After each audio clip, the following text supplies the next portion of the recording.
ఈరోజు శ్రీమద్ భాగవతంలో భాగవత కథల నుండి భరత మహారాజు యొక్క వృత్తాంతాన్ని మనం చెప్పుకుంటున్నాము. మనం గతంలో చర్చించాము పురంజనుడి యొక్క వృత్తాంతము, అనంతరము వృషభదేవుడి యొక్క వృత్తాంతాన్ని మనం చెప్పుకున్నాము. ఈ భరత మహారాజు యొక్క కథ చాలా అద్భుతమైనటువంటి కథ. ముఖ్యంగా ప్రత్యేకంగా భక్తులు ఏ విధమైనటువంటి సంబంధ బాంధవ్యాలు కలిగి ఉండాలి, ప్రతి ఒక్కరు రిలేషన్షిప్స్ అంటే ప్రతి ఒక్కరు కూడా భక్తులతో ఎటువంటి సంబంధాన్ని కలిగి ఉండాలి, ఏ విధంగా ఉంటే మనం ఆధ్యాత్మిక మార్గంలో ముందుకు వెళ్తాము అనేటువంటిది ఈ కథ నుండి మనకు తెలుస్తుంది. మనందరికీ తెలుసు భరత మహారాజు అంటే కృష్ణుడు భగవద్గీతలో చెప్తున్నాడు, స్మృతి, విస్మృతి, జ్ఞానము అనేటటువంటివి ఎవరి మూలంగా కలుగుతున్నాయి అంటే ఆ భగవంతుని నుండే కలుగుతూ ఉన్నాయని భగవద్గీతలో కృష్ణుడు మనకి తెలియపరుస్తూ ఉన్నారు. అయితే భగవద్గీతలో కృష్ణుడు చెబుతూ మృత్యు సమయంలో ఆ స్మృతిని అంటే ఆ గుర్తుని భగవంతుడు మనకి కల్పిస్తాడు.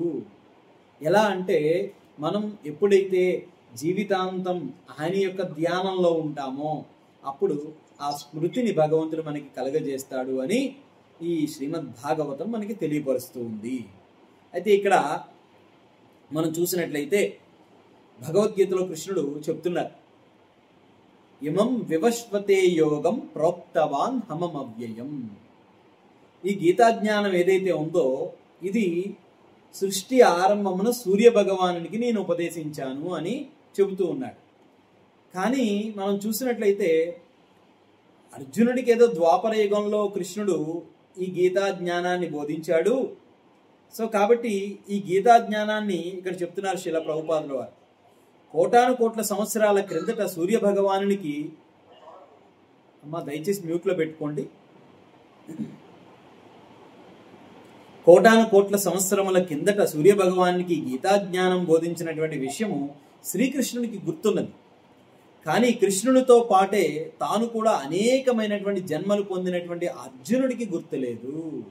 అర్జునుడికి ఈ జ్ఞానం గుర్తులేదు. కాబట్టి అయినా ఒకప్పుడు భగవానుడు అతి దివ్యమైనటువంటి ఎరుకను కొందరు భక్తులకు కలుగజేసి భక్తి యోగ మహిమను లోకంలో చాటి చెప్తారు. ఇక్కడ చూడండి, అర్జునుడికి ఈ సూర్య భగవానుడికి ఉపదేశించినటువంటి జ్ఞానం ఏదైతే ఉందో ఆ జ్ఞానాన్ని భగవంతుడు ఎవరెవరికి ఉపదేశించాడో ప్రతి క్షణము ఆయన గుర్తుంది. కానీ అర్జునుడు సర్వసాధారణంగా ఈ భౌతిక జగత్తులో మనలాగా జన్మ తీసుకోవడం మూలంగా ఆయనకి గుర్తులేదు. కానీ ఇక్కడ చూసినట్లయితే ఈ భరత మహారాజు యొక్క వృత్తాంతంలో చూసినట్లయితే భరత మహారాజు ఆయన చేసినటువంటి భక్తి స్థాయికి ఆయన దేని మూలంగా పతనమైపోయాడో ఆ జన్మలో తర్వాత వచ్చినటువంటి జన్మలో ఆయన యొక్క పతనావస్థకి కారణం ఏమిటి, తర్వాత మళ్ళా ఇంకొక జన్మ తీసుకుంటారు, ఆ పతనావస్థకి కారణం ఏమిటి, ఇది మనకి ఈ వృత్తాంతంలో అర్థమవుతుంది. ముందుగా చూసినట్లయితే అసలు ఈ భరత మహారాజు ఎవరు? భరత మహారాజు ఎవరు అంటే వృషభదేవుడు. మనందరికీ తెలుసు, చాలామంది ఈ జైన్స్ పూజిస్తూ ఉంటారు. ఆయన్ని మన భాగవతం వృషభదేవుడు అని చెప్తుంది. ఆ వృషభదేవుడు ఎంత గొప్ప వ్యక్తి అంటే ఆయన విసర్జించినటువంటి మలము మల్లెపూల వాసన వస్తుందంట. ఆయన ఎక్కడ నడుస్తూ ఉంటారో ఆ ప్రదేశములో అందరూ కూడా భక్తులుగా మారిపోతూ ఉంటారంట. అంటే ఆయన శరీరం ఏదైతే ఉందో ఆయన శరీరము కించిత్తు కూడా ఈ భౌతికమైనటువంటి జగత్తుతో సంబంధం లేకుండా ఉంది. భౌతిక జగత్తులో ఉన్న కూడా అంతటి గొప్ప వ్యక్తి. అయితే ఆయనకి 100 మంది పుత్రులు ఉన్నారు. ఆ 100 మంది పుత్రులలో చిట్ట చివరి వాడు మొట్టమొదటి వాడు జ్యేష్ఠ పుత్రుడు ఎవరు అంటే ఈ భరత మహారాజు. ఇక్కడ భాగవత అవతారమైన వృషభదేవుడి యొక్క 100 పుత్రులలో జ్యేష్ఠుడు భరతుడు. అతడు సర్వ సద్గుణ సంపన్నుడు. అయితే అంతేకాకుండా భక్తజన పరాయణుడు. రాజ్యము పాలన గురించి అవధూత వేషమును ధరించాలని నిర్ణయించిన వృషభదేవుడు భరతుని రాజ్య పట్టాభిషేకం చేశాడు. ఆయన వృషభదేవుడు రాజ్యముని తన సమర్థుడైనటువంటి కుమారుడికి అప్పచెప్పి ఆ కుమారుడి ద్వారా రాజ్యపాలన చేయించి ఆయన అవధూత వేషాన్ని ధరించి ఆయన ఈ జగత్తుని అంటే ఆ రాజ్యాన్ని వదిలిపెట్టి వెళ్ళిపోయాడు సమర్థుడైనటువంటి కొడుకుకిచ్చి. అయితే ఆ సమర్థుడైనటువంటి కొడుకు భరత మహారాజు. మనందరికీ తెలుసు ఆయన ఎంతటి సమర్థుడు అంటే అసలు మన భారతదేశానికి ఆయన మూలంగానే పేరు వచ్చింది. భారతదేశానికి ఆయన మూలంగా పేరు వచ్చింది అంటే ఎంత సమర్థవంతంగా రాజ్యాన్ని పరిపాలించారో చూడండి. ఆయన అంత సమర్థవంతంగా రాజ్యాన్ని పరిపాలించినటువంటి రాజు. అయితే ఆయన కాలక్రమేణా వివాహితుడయ్యాడు. విశ్వరూపుని యొక్క తని అయినటువంటి పంచజనని అనేటువంటి స్త్రీమూర్తిని వివాహం చేసుకున్నాడు. ఆ వివాహం చేసుకున్న తర్వాత ఆ దంపతులకు సుమతి, రాష్ట్రభృత్తు, సుదర్శనుడు, ఆవరణుడు, ధూమ్రకేతువు అనేటటువంటి 5 పుత్రులు జన్మించారు. ఆయన పాలన ఏ విధంగా ఉంది అంటే ఇంకా ఈ సృష్టిలో అటువంటి పాలన మరొకరెవరు చేయలేదు. అంత అద్భుతంగా ఆయన పాలన చేస్తూ ఉన్నారన్నమాట. అంతటి అద్భుతమైన పాలన చేశారు. సో మరి ఎంత అద్భుతమైనటువంటి పాలన చెయ్యకపోతే ఆయన పేరు మీద దేశానికి ఆ పేరు వస్తుంది చెప్పండి. ఎంత అద్భుతంగా పాలన చేయకపోతే. అలాంటి అద్భుతమైనటువంటి పాలన చేసినటువంటి భరత మహారాజు ఏం చేశారు అంటే ఆయన అంటే ఒక రాజు యొక్క కర్తవ్యం ఏమిటి అంటే ప్రజల యొక్క బాగోగులు చూసుకోవాలి, ప్రజలని కన్న బిడ్డలలా చూసుకోవాలి రాజు యొక్క కర్తవ్యం. కానీ ఆయన కన్న బిడ్డల్లా చూసుకోవడం కాకుండా అంటే ప్రజలను ఒక్కరనే కాకుండా ఆ రాజ్యంలో ఉన్నటువంటి సకలమైనటువంటి జీవులను అన్నింటినీ కూడా తన సొంత బిడ్డలలాగా చూసుకుంటూ ఉన్నారు. తన సొంత బిడ్డల్లాగా అంటే ప్రజ అంటే కేవలము ఓట్లేసేటటువంటి ప్రజలు మాత్రమే కాదు. సో ఆ ప్రజ అంటే ఆ రాజ్యంలో నివసిస్తున్నటువంటి ఆ జంతువులు, క్రిమి కీటకాదులు అన్నీ కూడా ఆ యొక్క రాజు యొక్క ఆధ్వర్యంలోకి వస్తాయి. కాబట్టి ఆ రాజు ఎవ్వరికీ ఎటువంటి నష్టం కలగకుండా అందరినీ ఎంతో చక్కగా చూసుకునేవాడు. సో మరి ఆ విధంగా రాజ్యపాలన చేస్తూ ఉన్నాడు. రాజ్యం సమృద్ధిగా ఉంది, సుసంపన్నంగా ఉంది. ఎంత అద్భుతంగా రాజ్యపాలన చేస్తున్నటువంటి ఆయనకి ఒకరోజు అనిపించింది, ఇంతేనా జీవితం అంటే? మానవుని యొక్క జీవితం ఇది ఒక్కటే కాదు కదా. 84 లక్షల జీవరాశులు ఈ సృష్టిలో ఉన్నవి. 80 లక్షల యోనుల్లోంచి పుట్టి చచ్చి బయటకు వచ్చిన తర్వాత చిట్ట చివరగా మానవ జన్మ వస్తుంది. మరి ఇటువంటి మానవ జన్మని దేనికోసం ఉపయోగించాలి? అతాతో బ్రహ్మ జిజ్ఞాస. భగవంతుని కోసం తెలుసుకోవాలి, నేనెవరో తెలుసుకోవాలి, నాకెందుకు ఈ దుఃఖాలు వస్తున్నాయి తెలుసుకోవాలి. ఇంత ప్రయత్నం చెయ్యాలి. మానవ జీవితం తీసుకున్న తర్వాత మానవ జీవితం కేవలం సుఖాలని అనుభవించడం కోసం కాదు. ఎందుకంటే ఈ భౌతిక జగత్తులో సుఖాలు అనేటువంటివి ఎలా ఉంటాయంటే ఎవ్వరికీ సంతృప్తి అనేటువంటిది ఉండదు ఈ భౌతిక జగత్తులో సుఖాల మూలంగా. ఎందుకంటే మనం ఎంత పొందినా సరే ఇంకా పొందాలి అనేటువంటి ఇంద్రియ భోగ కోరిక మరింత ప్రేరేపిస్తూ ఉంటుంది. కాబట్టి ఆయన మానవ జీవితం దీనికోసం ఉంది కాదు కదా. కాబట్టి నేను దేహ అవసరం కోసము, నా చుట్టూ నా మీద ఆధారపడినటువంటి వ్యక్తుల కోసము జీవిస్తూ ఉన్నాను. కానీ నా యొక్క ఆత్మ వృద్ధి కోసం నేను ఎప్పుడు ఆలోచిస్తాను అని చెప్పి రాజ్యాన్ని, రాజ్యభారాన్ని అంతటినీ కూడా సమర్థులైనటువంటి వ్యక్తులకు అప్పచెప్పి నా యొక్క ఆధ్యాత్మిక మార్గానికి నా యొక్క సంతానము మరియు నా యొక్క భార్య అడ్డు కాబట్టి అంటే ఇక్కడి నుంచి నేను వైదొలగాలి అని చెప్పి అక్కడి నుంచి ఆయన గండకీ నదీ తీరంలో పులస్య మహర్షి యొక్క ఆశ్రమం ఎక్కడైతే ఉందో అక్కడికి బయలుదేరారు. గండకీ నది అంటే ప్రస్తుత నేపాల్లో ఉన్నది. అక్కడికి వెళ్ళి ఆయన జప సాధన చేయడం మొదలుపెట్టారు. జపం చేయడం, భగవత్ నామం చేయడం, భగవంతుని యొక్క సేవా కార్యక్రమాల్లో నిమగ్నం అవడం. ఇటువంటి కార్యక్రమాల్లో నిమగ్నమైనటువంటి భరత మహారాజుకి ఎటువంటి సన్నివేశం ఆయనకి కనిపించిందంటే ఆ అరణ్యంలో ఒకరోజు భయంకరమైనటువంటి ఆ కీకారణ్యంలో చాలా సృష్టి అంతా కూడా స్తంభించిపోయేటటువంటి శబ్దం, ఒక సింహము భయంకరమైనటువంటి తన యొక్క అరుపుతో, సింహం యొక్క అరుపుతో భయపెట్టేసింది అందరు. ఆ సమయంలో ఎప్పుడైతే అరణ్యంలో సింహము అరవడం మొదలుపెట్టిందో ఆఖరికి ఏనుగు కూడా భయపడుతుందంట. అంత పెద్ద శరీరం కలిగినటువంటి ఏనుగు కూడా భయపడుతుందంట. మరి ఆ సమయంలో అక్కడ ఉండేటువంటి ఒక జింక గర్భముతో ఉంది. గర్భముతో ఉండేటువంటి జింక ఏం చేసింది, ఆ సింహం యొక్క శబ్దానికి గాండ్రింపుకి భయపడి పారిపోతూ తన గర్భములో, అంటే నిండు చూలాలుగా ఉంది, ఆ నిండు గర్భిణిగా ఉంది, ఆ నిండు గర్భిణిగా ఉండేటువంటి ఆ జింక ఆ గర్భాన్ని బయటికి వదిలేసి వెళ్ళిపోవడం జరిగింది. ఇందుకు చూస్తే అక్కడ చిన్న జింక పిల్ల, ముగ్గు పచ్చలారినటువంటి చిన్న జింక పిల్ల, ఇంకా రక్తపు మరకలు కూడా పోలేదు. ఆ జింక పిల్లని తీసుకొచ్చి చక్కగా స్నానం చేయించి పాలు పట్టి, తల్లి పాలు కూడా లేవు, పాలు పట్టి తర్వాత ఆ జింక అలా నెమ్మదిగా దాని యొక్క సపర్యలన్నీ చేస్తూ ఉన్నాడు. ఆ జింక ఎదుగుతూ వస్తుంది, ఇంకా నడవటం లేదు. ఆ ఎదుగుతూ వస్తున్నటువంటి జింకకి ఏం చేస్తున్నాడు, లేలేత గడ్డిని తీసుకొచ్చి దానిని పెడుతూ ఉన్నాడు. ఆ జింకకి ఎంత ప్రేమగా చూసుకుంటున్నాడు, జపం చేస్తున్నాడు, భగవత్ నామాన్ని చేస్తున్నాడు. భగవత్ నామం చేసుకుంటూ ఆ జింక ఉన్నదా లేదా చూసుకుంటూ ఉన్నాడు. చక్కగా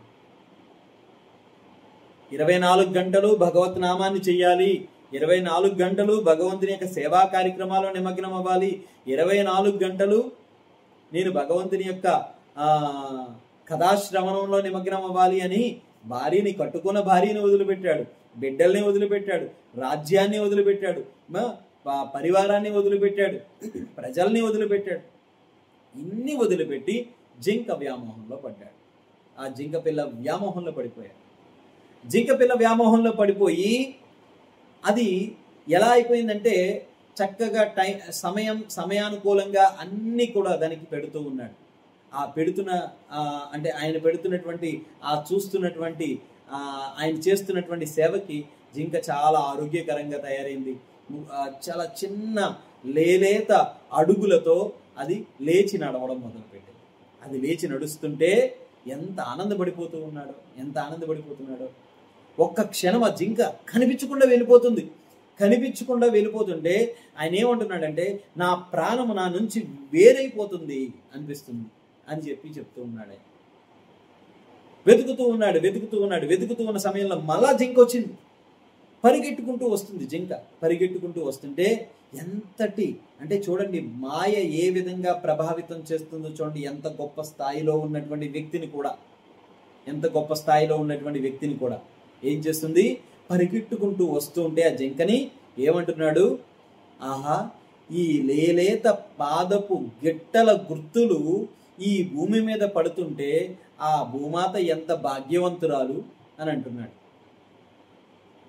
అమ్మా, నేను ఒక్కసారి అడిగాను వీడియోస్ ఆన్ చేయండి అని, ఏదో నామకహ ఆన్ చేశారు, మళ్ళీ వెంటనే ఆపేశారు. నామకహ ఆన్ చేశారు అంతే, మళ్ళీ ఆపేశారు వెంటనే వీడియోస్ అన్ని.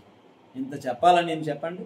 అందుకే నా క్లాస్కి రాబుద్ది కావట్లేదు, క్లాస్ స్టార్ట్ చేయబుద్ది కావట్లేదు అనమాట. మీరు ఇలా మీ పనులు చూసుకుంటూ సగం జేవి నా దగ్గర పెట్టి సగం జోవి ఇంకొకటి ఎక్కడో పెట్టి ఇలా చేస్తే ఉపయోగం లేదు. భాగవతం వినాలంటే ప్రత్యక్ష సంబంధం ఉండాలి గురువుతో. ప్రత్యక్ష సంబంధం ఉంటేనే ఉపయోగం, లేదంటే లేదు. ఆల్రెడీ ఎలాగో మీరు ఉదయాన్నే భాగవతానికి రాలేరు, కనీసం ఇక్కడన్నా ప్రత్యక్ష సంబంధాన్ని కలిగి ఉండండి. సో ఆ విధంగా భూమాతని ఏమని చెప్తున్నాడు, ఈ లేలేత గిట్ట ఆ యొక్క జింక యొక్క గిట్ట పాదపు గుర్తులు భూమిని తాకగానే ఆ భూమి ఎంత అదృష్టవంతురాలు అని చెప్పి, భూమి ఎంత అదృష్టవంతురాలు అని చెప్పి ఆ భూమాతని పొగుడుతూ ఉన్నాడు.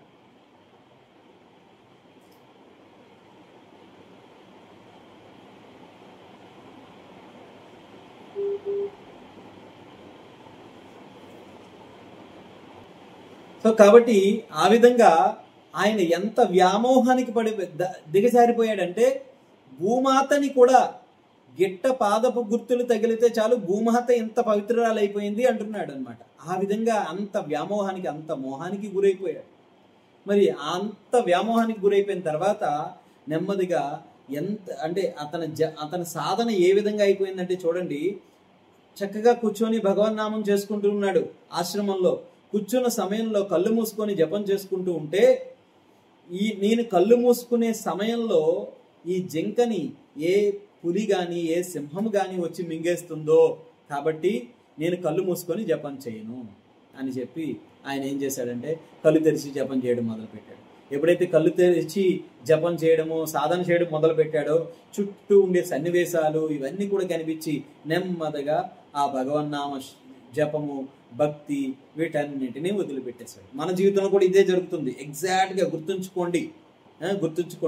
ఎప్పుడైతే మనము గురువుని అంటే కళ్ళు మూసుకొని జపం చేయడం అంటే దాని అర్థం ఏంటంటే, ఎప్పుడైతే గురువు నుంచి దూరంగా వెళ్ళి మనం జపం ఏముంది, నాకు దీక్ష అయిపోయింది కదా, నాకు ఇంక జపం చేసుకోవడానికి ఏమి సంబంధం, హ్యాపీగా నేను జపం చేసుకుంటాను, ఇంటి దగ్గర కూర్చొని భాగవతం చదువుకుంటాను, భగవద్గీత చదువుకుంటాను అని చెప్పి అన్నావు అంటే, ఎప్పుడైతే నువ్వు ఈ విధమైనటువంటి ఆలోచన ప్రవృత్తికి లోబడిపోయావో అప్పుడు నెమ్మదిగా నీ భాగవతం పక్కకు వెళ్ళిపోతుంది. తర్వాత వచ్చి నీ భక్తి సాధన పక్కకి వెళ్ళిపోతుంది. నెమ్మదిగా నీ జపం కూడా పక్కకి వెళ్ళిపోతుంది. ఆఖరికి ఏమవుతుంది, నువ్వు రోడ్డు మీద నిలబడతావు. కాబట్టి మనము ఈ భరత మహారాజు యొక్క వృత్తాంతం నుంచి నేర్చుకోవాల్సింది ఇదే. ఏ స్థాయికి వెళ్ళిపోయాడంటే ఆయన భావస్థితి దాటిన తర్వాత ప్రేమ స్థాయి అంటారు. ఆ భావస్థితి నుంచి ప్రేమ స్థాయిలో ఉండాలి ఆయన. ఆ ప్రేమ స్థాయిలో కొంటే ఒక్క అడుగు అంతే ఆ భావస్థితి నుంచి జారిపోయాడు ఆయన. మనం ఏ స్థాయిలో ఉన్నామండి? భరత మహారాజు భావస్థితిలో ఉన్నాడు. ఇంకా అల్టిమేట్ లక్ష్యం, గోల్ ఏంటి? ప్రేమ స్థాయి. మరి మనం ఏం స్థాయిలో ఉన్నాం? ఎవరైనా చెప్పగలరా? లావణ్య నువ్వు చెప్పొద్దు, ఎవరినైనా చెప్పు. చెప్పాలి, వినిపించట్లేదు నాకు.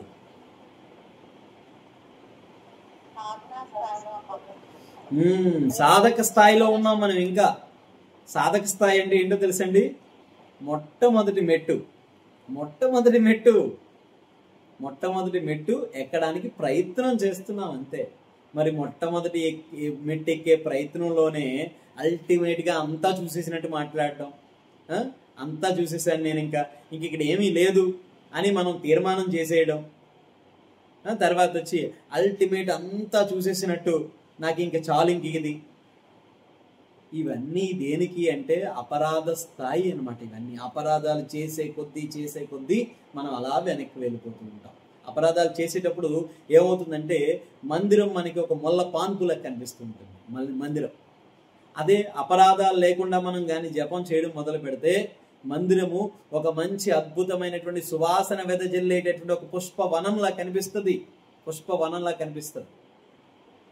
సో కాబట్టి మనం అపరాధాలు చేసే కొద్దీ మందిరానికి రాబుద్ది కాదు, మందిరంలో ఉపన్యాసాలు వినబుద్ధి కాదు, మందిరంలో భక్తులతో కలవబుద్ధి కాదు, మందిరంలో శ్రీ విగ్రహాలను చూడబుద్ధి కాదు. సో కాబట్టి మనం చాలా జాగ్రత్తగా ఉండాలి. సాధన స్థితిలో ఉండేటువంటి వాళ్ళము. ఇంకా సాధన చేయడానికే మనం ఇంకా పూర్తిగా చేయలేకపోతున్నాం. సో కాబట్టి భరత మహారాజు ఆ జింక వ్యామోహంలో పడిపోయి తన సాధనని కూడా పక్కన పెట్టేశాడు, నెగ్లెక్ట్ చేసేసాడు. సాధనని కూడా పక్కకు పెట్టేశాడు.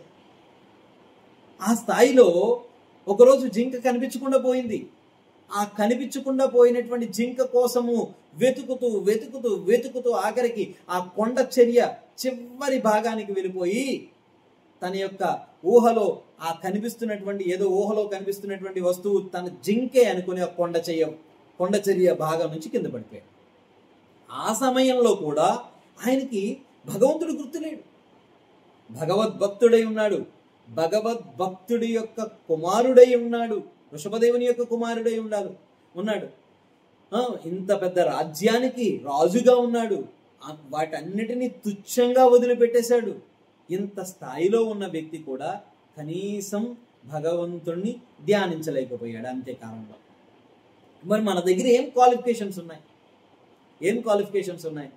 ఒకవేళ పూర్తి భక్తుడుమా, మనం శుద్ధ భక్తుడుమా, సాధన స్థితిలో ఏమైనా గొప్ప స్థాయిలో ఉన్నామా, భక్తుల్ని ఏమైనా గౌరవిస్తామా, లేదంటే ఇంకేదన్నా చేయగలమా, ఇంకేమైనా క్వాలిఫికేషన్స్ ఉన్నాయా మన దగ్గర అంటే ఇవి ఏమీ లేకుండా మనకి భగవంతుడు అంత్యకాలంలో ఎలా గుర్తొస్తాడు అనుకుంటున్నాం మనం? ఎలా గుర్తొస్తాడు అనుకుంటున్నాం? సో ఇంత స్థాయిలో ఉన్నటువంటి భరత మహారాజుకే గుర్తు లేకపోతే ఇంకా మనకెక్కడ గుర్తొస్తాడు భగవంతుడు?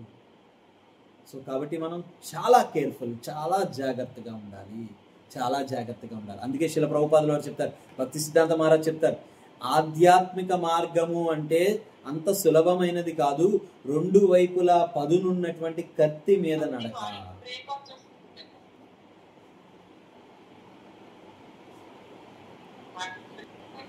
సో కాబట్టి రెండు వైపులా పదునున్నటువంటి కత్తి మీద నడక. కాబట్టి చాలా జాగ్రత్తగా మనం వినాలి, చాలా జాగ్రత్తగా ఈ ఆధ్యాత్మిక మార్గంలో నడుచుకోవాలి ముందుకి. ఎటువంటి అపరాధాలు లేకుండా, ఎటువంటి అహంకారాన్ని చూపించకుండా మనం ఆధ్యాత్మిక మార్గంలో ముందుకు వెళ్ళాలి. సో తర్వాత ఇంతటి ఆయన శరీరాన్ని వదిలేశాడు, భగవంతుని అయితే తలుచుకోలేదు. ఆయన తలుచుకున్నది కేవలం ఆ జింక పిల్లని మాత్రమే తలుచుకున్నాడు. మనం మొదట్లోనే చెప్పుకున్నాం, యం వాపి స్మరన్ భావం త్యదన్యంతే కలేవరం తం తం ఏవతి కౌంతేయ తదా తద్భావ భావితః. నువ్వు చనిపోయేటప్పుడు ఏ భావనతో చనిపోతావో అదే భావనతో మళ్ళీ జన్మ తీసుకుంటావు అని మనకి శ్రీమద్ భగవద్గీత మనకి తెలియపరుస్తుంది. శ్రీమద్ భగవద్గీతలో కృష్ణుడు చెప్తున్నారు, మరి ఈయన చనిపోయేటప్పుడు ఆ జింక శరీరాన్ని, ఆ జింక యొక్క భావాన్ని ఆలోచిస్తూ చనిపోయాడు. కాబట్టి ఆయన తరువాతి జన్మలో ఏం చేశాడు? జింక శరీరాన్ని పొందాడు. అంత జింక శరీరాన్ని పొందిన తర్వాత ఆయనకి ఆ స్మృతి గుర్తుంది. కృష్ణుడు భగవద్గీతలో చెప్తున్నాడు కదా, మతి మరుపు మత్త స్మృతి జ్ఞానం అపోహనంశ అంటాడు కృష్ణుడు భగవద్గీత. మతి మరుపు, స్మృతి, జ్ఞానము అన్నీ నేనే కలిగిస్తాను. ఎందుకు ఈయనకి కలిగించారు? మతి మరుపు, స్మృతి, జ్ఞానము అంటే ఆయనకి మరల ముందు జన్మలో నేను ఈ విధంగా పతనావస్థకి వెళ్ళిపోయాను అని భగవంతుడు ఆ జింకగా పుట్టిన తర్వాత ఎందుకు స్మృతిని కలిగించాడు అంటే ఆయన భావస్థాయిలో భక్తి చేశాడు కాబట్టి. భావస్థాయిలో భక్తి చేశాడు. అరే మనం భావస్థాయి కాదు, సాధన స్థాయిలోనే మనం భక్తి చేయకుండా ఇంకా భక్తి చేస్తున్నాం అనుకొని భగవంతుడు మనకి ఎలా గుర్తు చేస్తాడు చిట్ట చివరగా ఒకసారి ఆలోచించుకోవాలి. మరి ఆయనకి ఆ జింకగా పుట్టిన తర్వాత అరే నేను చాలా జాగ్రత్తగా ఉండాలి, ఎటువంటి వారితో సంబంధాన్ని కలిగి ఉండకూడదు, ఎటువంటి వ్యక్తులతో అసత్సంగానికి వెళ్ళకూడదు, నేను చాలా జాగ్రత్తగా ఉండాలి. అందుకని ఎక్కడ ఆయన శరీరం వదిలేశాడో, ఎక్కడ ప్రాణం వదిలేశాడో అదే ఋషి ఆశ్రమానికి మళ్ళీ వెళ్ళాడు. అదే జింకగా వెళ్ళాడు. మళ్ళీ వెళ్ళిన తర్వాత అక్కడ ఏం చేస్తూ ఉన్నాడు? ఎంతటి స్థాయిలో ఆయన నిగ్రహాన్ని కలిగి ఉన్నాడో చూడండి. ఆ జింక కనీసం పచ్చగడ్డిని కూడా తినట్లేదంట. ఆ జింక పచ్చగడ్డిని కూడా తినట్లేదంట. ఏం చేస్తుంది? పచ్చగడ్డి మీద పురుగులు ఉంటాయి, కొన్ని క్రిమి కీటకాదులు ఉంటాయి, కనిపించినటువంటి క్రిమి కీటకాదులు ఉంటాయి. ఆ క్రిమి కీటకాదుల్ని భుజిస్తే ఎక్కడ నాకు మళ్ళా కర్మ చుట్టుకుంటుందో. అందుకే చూడండి, మనం చాతుర్మాసం మొదటి నెలలో ఏం చేస్తాం? ఆకుకూరలు తినడం మానేస్తాం. ఎందుకంటే వర్షాకాల సమయంలో ఆకుకూరల మీద క్రిమి కీటకాదులు ఉంటాయి, అవి తీసుకుంటే అనర్థం వస్తుంది, కర్మ వస్తుంది. కాబట్టి ఆ సమయంలో మరీ ఎక్కువగా ఉంటాయి అన్నమాట. కాబట్టి ఆయన క్రిమి కీటకాదులు వాటిని భుజించడం మూలంగా కర్మ చుట్టుకుంటుంది, నాకు మరలా జన్మ తీసుకునే ఓపిక లేదు అని చెప్పి ఆయన ఏం చేసేవాడు అంటే ఎండుగడ్డిని మాత్రమే తినేవాడు. ఎండుగడ్డి. అప్పుడప్పుడు చూడండి, మన కిచెన్లో ఏదైనా వస్తువులు పురుగు పడుతున్నాయి అనుకోండి, ఏం చేస్తాం?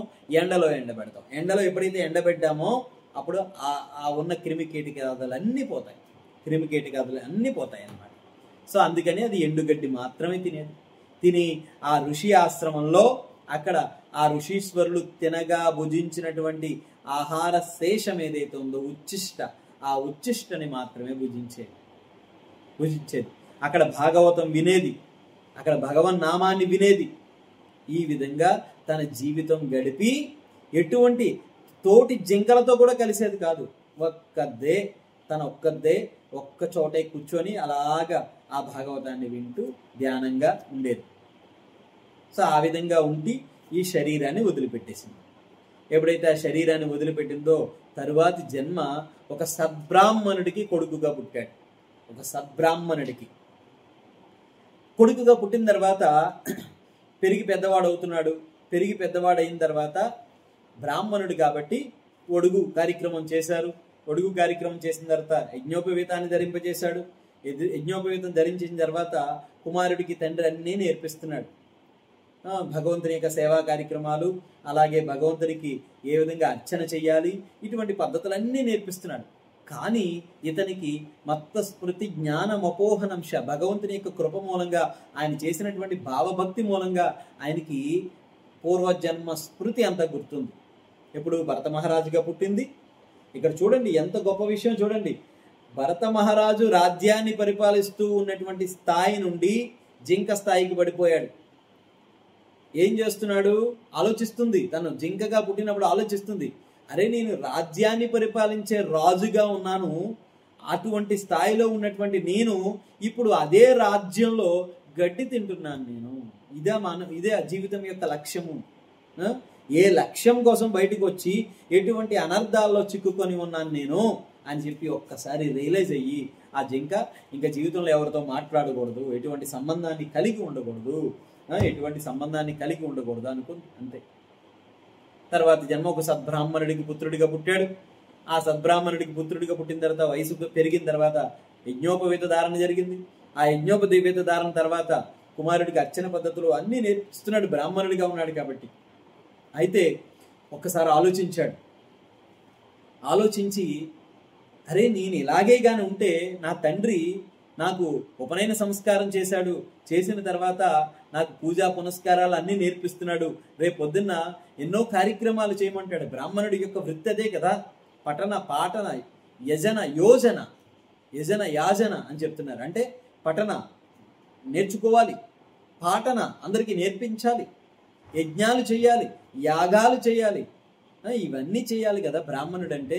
మరి ఇవన్నీ చేస్తూ ఉంటే, ఇవన్నీ చేసినప్పుడు నాకు పుణ్యం వస్తుంది, మరల పాపం వస్తుంది, వీటి మూలంగా మళ్ళీ నేను జన్మ తీసుకోవాలి కదా.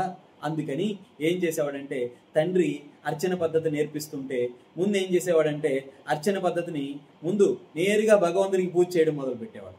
అరే తప్పురా, ముందు ఆచమన చేయాలరా అని చెప్పి అనేవాడు. మర్చిపోయానని నవ్వేవాడు.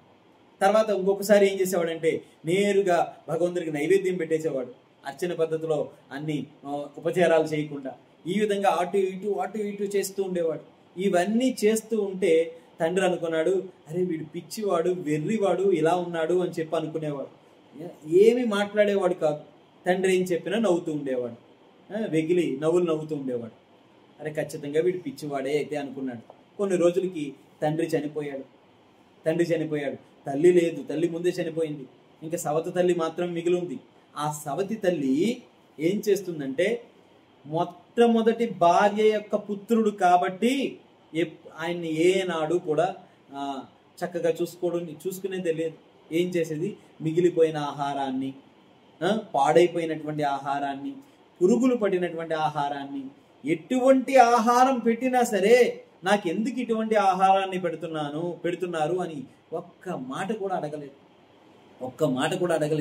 అడగకుండా ఏం చేశాడు, పెట్టినటువంటి దానినే మహాపదార్థము, పరమ పదార్థము, పంచపక్ష పరమాన్నము అనుకొని తినేవాడు.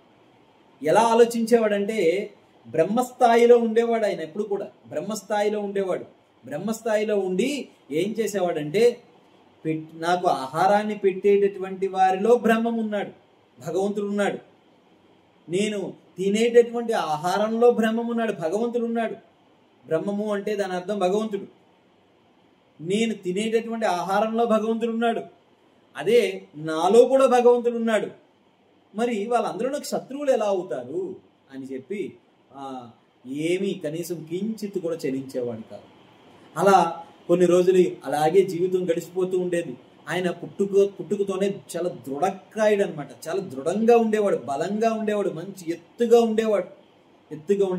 ఆయన పేరే జడ భరత. జడ అంటే ఏంటి? కదలనటువంటి వాడు, రాయి. రాయిలా ఉండేవాడంట, కదలకుండా. ఎవరు ఏమన్నా సరే పట్టించుకునేవాడే కాదు, అసలు పట్టించుకునేవాడే కాదు. ఆ విధమైనటువంటి ఆలోచన శైలి కలిగి ఉండేవాడు. కానీ ఒకరోజు ఏమైందంటే, అరణ్యంలో నడుస్తూ ఉంటే కొంతమంది కాళీమాత భక్తులు ఆయన్ని చూసి ఆయన్ని నరబలి ఇవ్వడానికి తీసుకొని వెళ్ళిపోయారు. శరీరం చాలా బాగుంది, మంచి ఆకృతిలో ఉన్నాడు, బలంగా ఉన్నాడు అని చెప్పి, వీడైతే నరబలికి కరెక్ట్గా సరిపోతాడని చెప్పి అక్కడికి తీసుకెళ్ళి ఎక్కడైతే నరబలి ఇస్తారో ఆ నరబలికి సంబంధించినటువంటి కార్యకలాపాలన్నీ చేసి ఆ బండ మీద పడుకోబెట్టారు. పడుకోబెట్టిన తర్వాత అప్పుడు వాళ్ళని చూసి కూడా కించిత్ కూడా కోపం రాలేదు ఆయనకి, కించిత్ కూడా కోపం రాలేదు.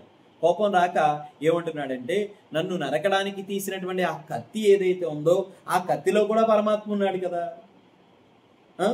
అదేవిధంగా నన్ను ఇంతమంది నరకడానికి ప్రయత్నం చేస్తున్నారు కదా, ఇంతమందిలో కూడా పరమాత్మ ఉన్నాడు కదా, అసలు ఎవరి కోసం నరుకుతున్నారు నన్ను? ఆ కాళీమాత కోసం కదా, ఆవిడలో కూడా పరమాత్మ ఉన్నాడు కదా, మరి ఇదంతా దేనికోసం జరుగుతుంది? పరమాత్మ కోసమే కదా అని చెప్పి ఆయన వదిలేశాడు, పట్టించుకోలేదు.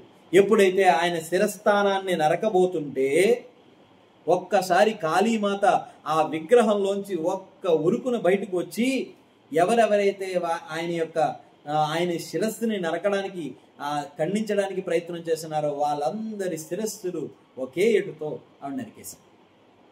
అప్పుడు చెప్తుంది ఆవిడ, బ్రహ్మస్థాయిలో ఉన్నటువంటి వాడు మహాభక్తుడు వీడు, ఇటువంటి వాడిని మీరు నరకడానికి ఎలా ఆలోచిస్తున్నారు అని చెప్పి ఆ కాళీమాత ఆయనకి క్షమాపణ చెప్పి అక్కడి నుంచి పంపించేసింది.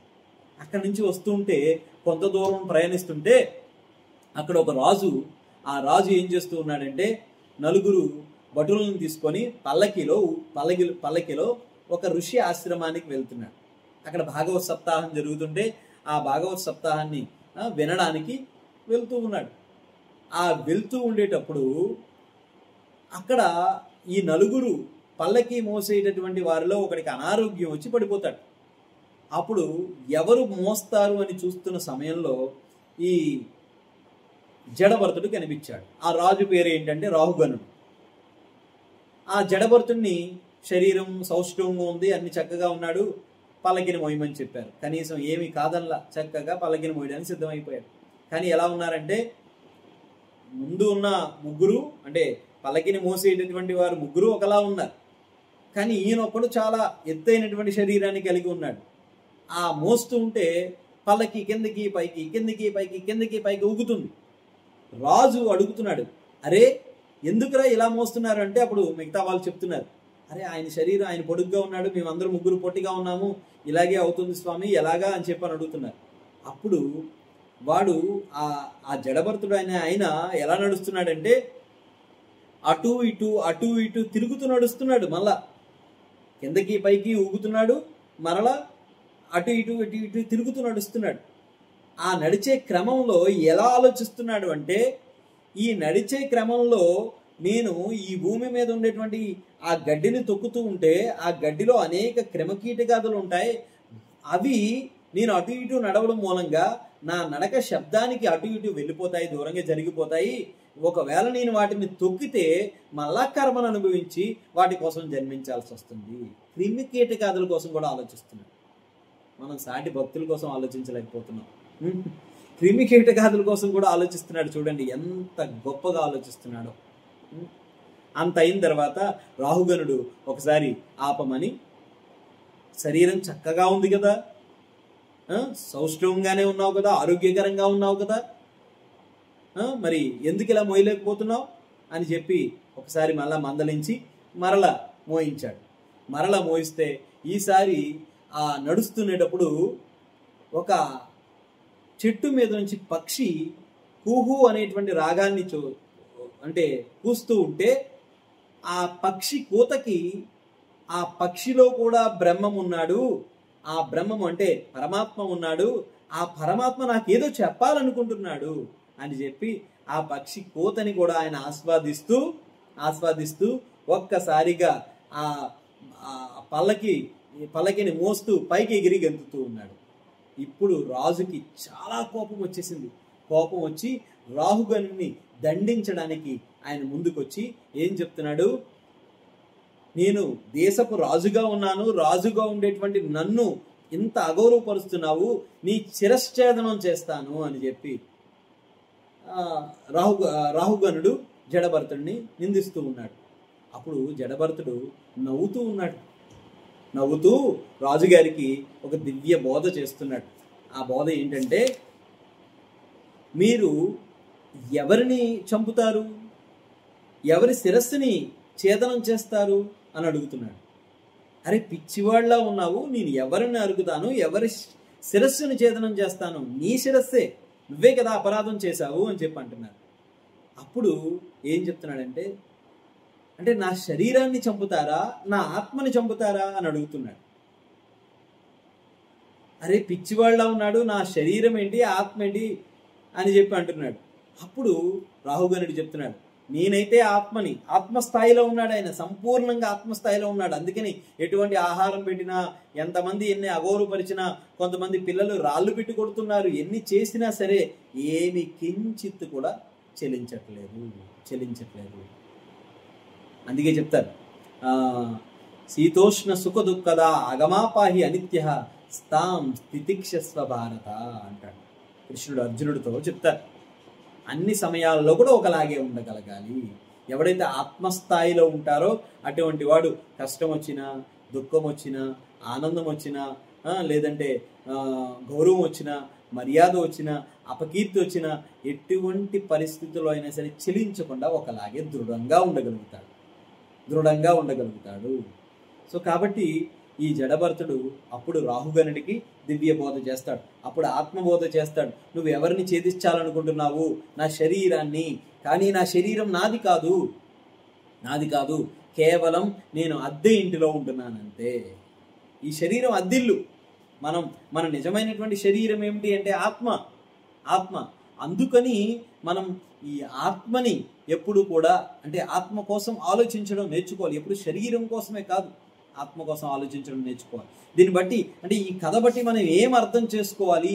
ఈ భరతుడి యొక్క కథ, జడభరతుని యొక్క కథ బట్టి మనం ఏం అర్థం చేసుకోవాలంటే, చూడండి, అక్కడ భార్యా బిడ్డల్ని వదిలిపెట్టి, ప్రజల్ని వదిలిపెట్టి, రాజ్యాన్ని వదిలిపెట్టి, వీటన్నిటిని వదిలిపెట్టి ఇక్కడికి వచ్చి కొత్త సంబంధాన్ని ఏర్పాటు చేసుకున్నాం.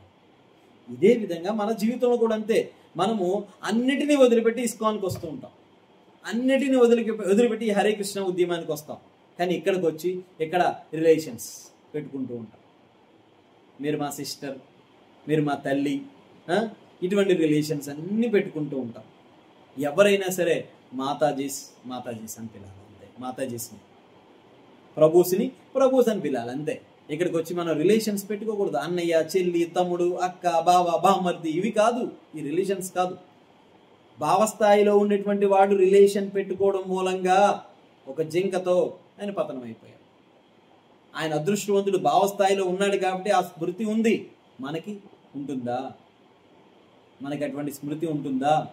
సో అందుకని మనం చాలా కేర్ఫుల్గా, చాలా జాగ్రత్తగా ఉండాలి. జడభరతుని యొక్క, భరత మహారాజు యొక్క వృత్తాంతం చూడండి, ఎంత గొప్ప వృత్తాంతం అంటే, ఈ వృత్తాంతాన్ని ఎప్పుడైతే మనం తెలుసుకుంటామో ఆధ్యాత్మికంగా ఇంకా స్థిరంగా తయారవుతాము, ఇంకా దృఢంగా తయారవుతాము. మనం కేవలం ఏంటి, సాధన స్థితిలో ఉన్న వాళ్ళం అంతే. భరత మహారాజు స్థాయి కూడా కాదు. భరత మహారాజు మొత్తం యావత్ భరత ఖండానికి రాజుగా ఉన్నాడు. ఆయన భరత ఖండానికి రాజుగా ఉన్నాడు. అటువంటి వ్యక్తి, భావస్థాయిలో ఉండేటువంటి వ్యక్తి కూడా పతనం అయిపోయాడంటే ఇంకా మనం ఏమి ఆలోచించాలి? సో అందుకని ఇక్కడ చివరిగా ఏం చెప్తున్నారంటే, భరతుడు ఎంతటి మహిమాన్వితుడంటే, జింక దేహంలోనైనా అతడు భగవంతుణ్ణి మర్చిపోలేదు.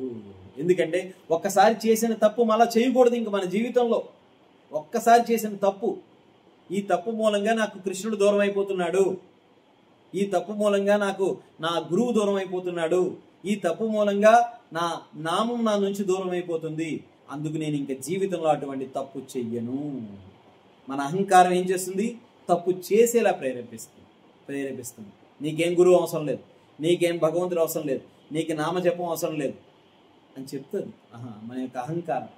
కానీ ఇక్కడ జింక శరీరంలో కూడా ఒక్కసారి చేసిన తప్పుని మళ్ళీ చేయలేదు ఆయన. జింక శరీరంలో కూడా మర్చిపోలేదు భగవంతుడిని.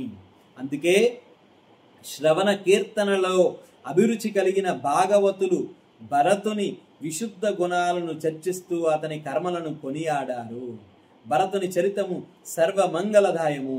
దీనిని శ్రద్ధగా ఆలకిస్తే, కీర్తిస్తే నిశ్చయముగా ఆయువు సంపత్తులు వృద్ధి చెందుతాయి. దాని చేత మనిషి యశోవంతుడు కూడా అవుతాడు. సులభంగా ఉన్నత లోకాలను పొందగలుగుతాడు. చివరకు మోక్షాన్నైనా పొందగలుగుతాడు. భరతుని కర్మలను వినడం వలన సమస్తాభిష్టాలు నెరవేరుతాయి. ఈ ప్రకారంగా మనిషికి అన్ని విధాల లౌకిక ఆధ్యాత్మిక కోరికలు చక్కగా తీరుతాయి. భరతుని చరితము అధ్యయనము చేసినంత మాత్రముననే సకలాభిష్టాలు పొందబడతాయి. కనుక వాటి కొరకు తిరిగి అన్యులను ఆశ్రయించవలసినటువంటి అవసరము లేదు. ఈ విధంగా భరత మహారాజు యొక్క 3 జన్మలు భక్తి సాధకులకు చక్కని స్ఫూర్తిదాయకంగా అవుతాయి. ఇది భరత మహారాజు యొక్క జీవితం మనకెంతో స్ఫూర్తిదాయకం అన్నమాట. హరే కృష్ణ.